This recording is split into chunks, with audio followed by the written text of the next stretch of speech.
The misconception of the Dark Ages. The term Dark Ages refers to a period of approximately 6 centuries that is largely lost to recorded history following the fall of Rome in 476 E.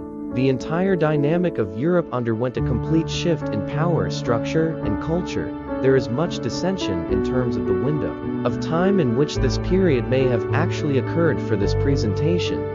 The Dark Ages is thought to have covered the era between the 4th century when Rome fell to the beginning of the 11th century, when the landscape of the primary countries of modern-day Europe began to take shape in terms of the Dark Ages. Most historians agree that the label is a misnomer. The term Dark Ages was coined by an Italian scholar named Francesco Petrarca, better known today as simply Petrarch. He believed the literature and innovation of this period were stunted when compared to the Roman Empire, perceiving the era to be void of the culture and progressiveness that existed in Western Europe before the Roman Empire lost control of the continent. Historians today now refer to the Dark Ages as the early Middle Ages, which is truly a more accurate description.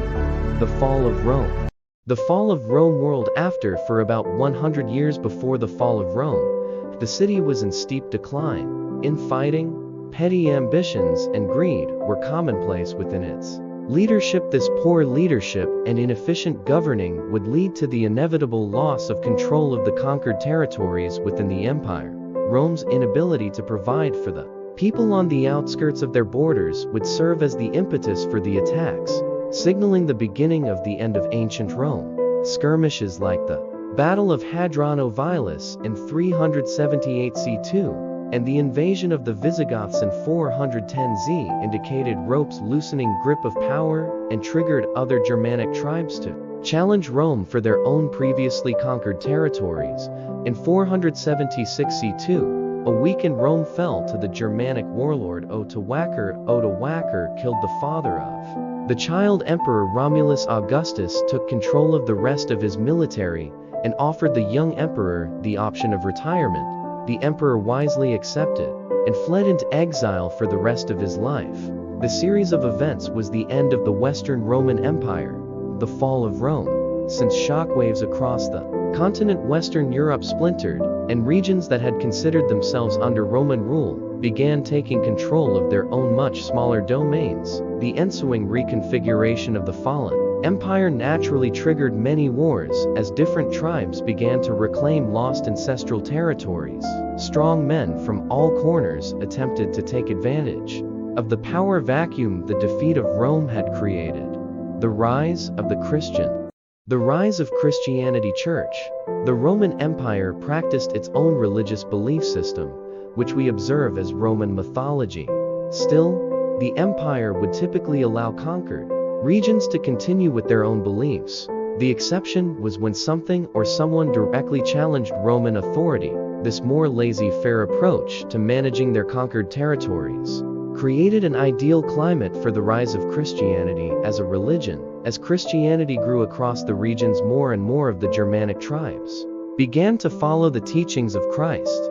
By 313 C2, Emperor Constantine I issued the Edict of Milan, a proclamation granting legal status to a number of religions within the Roman Empire, including Christianity.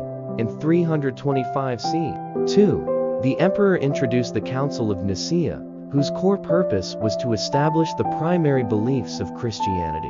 The council created the Nicene Creed, which cements the basic precepts and beliefs of Christianity in concise form. These events and the resultant recognition legitimized Christianity to the empire and the entire continent. By 476 CE, Christianity had become a clearly recognizable and powerful religion. So when Rome fell to the Germanic tribes who were Christian, people saw the empire's defeat as a sign that the Roman gods were not as powerful as the Christian God. With so many onlookers in Europe perceiving the fall of Rome as a religious sign, Christianity saw a vast and meteoric rise on the continent. Rome, the Byzantine Empire continues. The Byzantine Empire, the sacking of Rome and the removal of the last Roman emperor was not entirely viewed as an end to the Roman Empire.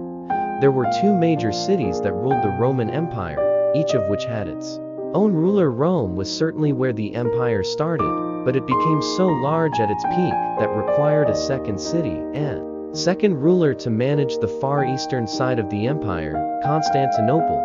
Constantinople preserved the history and culture of the Roman long after the fall of the illustrious city, as well as establishing its own distinct culture. The split of the empire occurred in 285 C.2 under Emperor Diocletian by dividing control, with the city to the east governing the two vast regions became more manageable. Rome was the capital for the western portion of the empire, and Byzantium was the capital of the eastern side. Byzantium would later be renamed Constantinople. Constantinople continued to thrive for many centuries, but inevitably fell to the Ottoman Empire and citizens who were able to fled west as the city was attacked, taking with them the knowledge and the cultures of both historic Rome and Constantinople back to Rome and Italy. It is not a coincidence that the Italian Renaissance began near the end of the Byzantine Empire. Western Europe was by no means the uneducated, barbaric place that it is often portrayed to be during the Dark Ages, but it did not have the same connection to the Roman Empire as the inhabitants of Constantinople. The rise of the Caliphate as Christianity. The Lombard Kingdom. The Lombards were a particularly interesting Germanic tribe originating in the area around Scandinavia, but eventually migrating down to Italy, where they ruled for sporadically over 200 years. A handful of leaders were successful in expanding their kingdom beyond their original humble beginnings. The Lombards were one of the Germanic tribes that were part of the Great Migration, a period believed to be about 100 years, between 376 to 476 E. These tribes began to move and settle into new regions, and like many other Germanic tribes, the Lombards sought to find a place that was more shielded from the hunt. A warlike Asiatic nomadic people who ravaged Europe in the 4th to 5th centuries. They settled in an area just north of the Danube region. By the middle of the 6th century, the Lombards' leader, Alban, rose to power. Unlike previous leaders, Alban took a greater interest in developing a more impressive and organized military system, establishing a military that was based on kinship. The head of each unit was a member of the nobility, such as a duke or count, and the people under them were largely related to this leader. This was designed to provide a better connection and sense of camaraderie between the soldiers and their leader. In 567 C, Alban, his army and their allied tribe, the Avars, ended a 20-year war with their enemies, the Cabots, by killing the last king of that tribe, Naman. Following that victory, tensions surfaced between the Lombards and the Avars. Instead of instigating another protracted war with no guarantee of success, Alboin decided that it was time for his people to leave the area. Since a portion of his military had served in northern Italy, the recommendation was to resettle there. The men remembered the region being very green and fertile, which served as an ideal location for re-establishing their agrarian lifestyle. Alboin and his military had greatly benefited from the years of war and service to other tribes and the remains of the Roman Empire. As they progressed across northern Italy, the Lombards were able to easily take control of many of the cities in their wake. To be fair, it wasn't much resistance against them. The exception to this was Pavia, where the Lombards spent 3 years fighting before they finally were victorious. Their march and subsequent section of Italian territories were complete by 570 CE, and the Lombards had nearly all of Italy under their control. Charlemagne, one of the most noteworthy names to come from the early Middle Ages, was that of Charlemagne. His military prowess alone allowed him to conquer a considerable portion of Europe.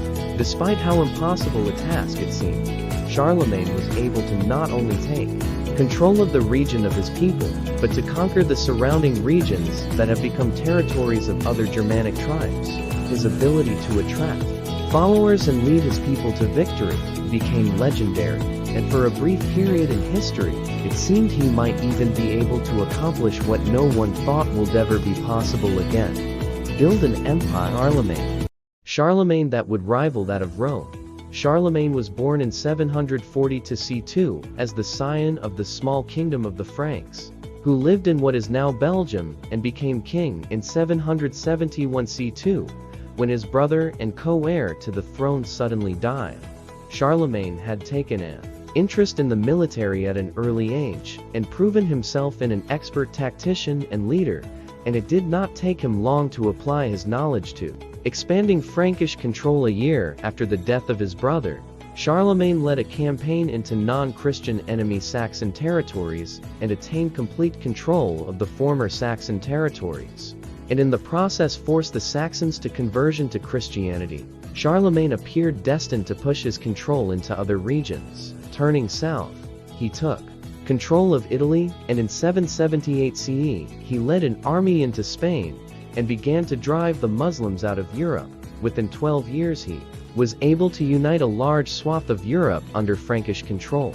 Unfortunately, when Charlemagne died, his military prowess and inspirational leadership could not be matched by anyone succeeding him.